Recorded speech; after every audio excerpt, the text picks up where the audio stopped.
बस मैं बता नहीं सकती आपको, लेकिन उन्होंने वो संघर्ष करा और फिर लगातार चाहे वो जनता दरबार जाना हो या फिर आयोग जाना हो, हर जगह जाकर आपने लास्ट में आकर वो पल आया जिस दिन आपके हाथ में वो नियुक्ति पत्र आपको मिला। और शायद मुझे लगता है कि उससे बड़ा आपके लिए खुशी का पल कोई नहीं होगा और आपकी फैमिली के लिए भी उससे बड़ा खुशी का पल कोई नहीं होगा जिस दिन आपके हाथ में आपकी नियुक्ति पत्र। जब आप संघर्ष में होते हैं तो आप अकेले होते हैं, लेकिन जब आपका रिजल्ट आ जाता है तो फिर मतलब खुशी तो आपके अपनों को होती है, लेकिन जितनों को खुशी होती है उसे 3 गुनी पड़ोसियों को और रिश्तेदारों को मिर्च लग जाती है। ऐसा भी होता है ना?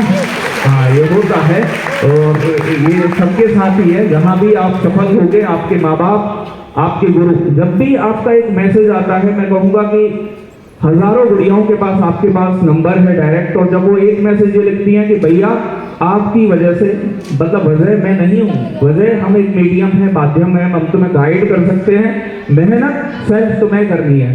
तुम मेहनत नहीं करोगे तो आप जानते हो कि आप यहाँ भी कंपटीशन कम नहीं था। 45,000 बच्चे आप थे, जिसमें से 2500 बच्चों का चयन हुआ है। तो 45,000 में से 2500 में आने के लिए आपने मेहनत की और जी तोड़ मेहनत की, और उसी का रिजल्ट है कि आप उन 45,000 में से यहाँ बैठे हुए हो, या फिर आप नौकरी लोगे और ज्वाइनिंग करोगे। बहुत जल्दी आपकी ज्वाइनिंग हो जाएगी, ठीक है? तो अपने लिए भी एक बार ताली बजाएं, बाकी गार्गी मैम आगे कंटिन्यू करेंगी।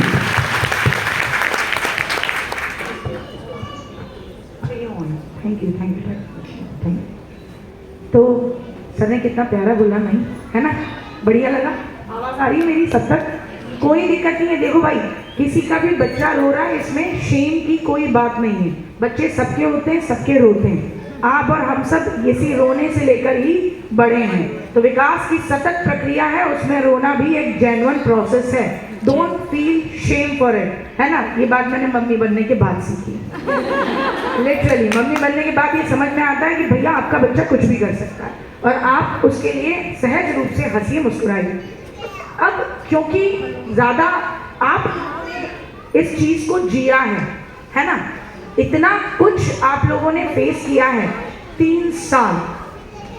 मुझे लगता है 2022 अगस्त में आपका फॉर्म आए थे, उसके बाद एग्ज़ाम होता है आपका 2023 में जाके, रिजल्ट निकला है 2025 की जुलाई में जाकर। तो आपने भी इस वैकेंसी को 3 साल पाला है। बहुत सी बच्चियों का इस दौरान सपना था कि हम पहले जॉब लेंगे, अपने घर को सशक्त करेंगे और फिर आगे बढ़ेंगे, लेकिन कुछ की शादी हो गई, कुछ के मनोबल पहले भी टूटे, और बहुत सारी बच्चियां ऐसी थी जिन्होंने क्विट भी कर दिया कि ठीक है, पता नहीं होगी या नहीं होगी, चलो कहीं और ज्वाइनिंग ले लेते हैं। लेकिन जिसका भी सपना इस वैकेंसी को लेकर था, उन सब ने चाहे कहीं पर भी ज्वाइनिंग ले ली थी। जैसे ही यहाँ क्लियर हुआ रिजल्ट, सब छोड़ छोड़ के भाग गया। ये रियलिटी है, ये रियलिटी है। यूपीपी की छोड़ी एक गुड़िया ने लेखपाल की छोड़ी, और बाकी भी होंगे, जैसे किसी ने बीपीएससी की छोड़ी। तो तमाम आपने वैकेंसीज छोड़ी, बहुत सारे बच्चों ने। तो अब मैं चाहूँगी कि आप एक एक करके आएँ और अपना संघर्ष बताएं, लेकिन उससे पहले मैं ये चाहूँगी कि मैं आपके लिए कुछ चंद लाइनें कहूँ जो मैंने ओरिजिनली खुद बनाई हैं। आ जाओ गुड़िया, आ जाओ। जो इधर है ना, यहाँ आ जाओ गुड़िया, इधर आ जाओ, इधर है यहाँ।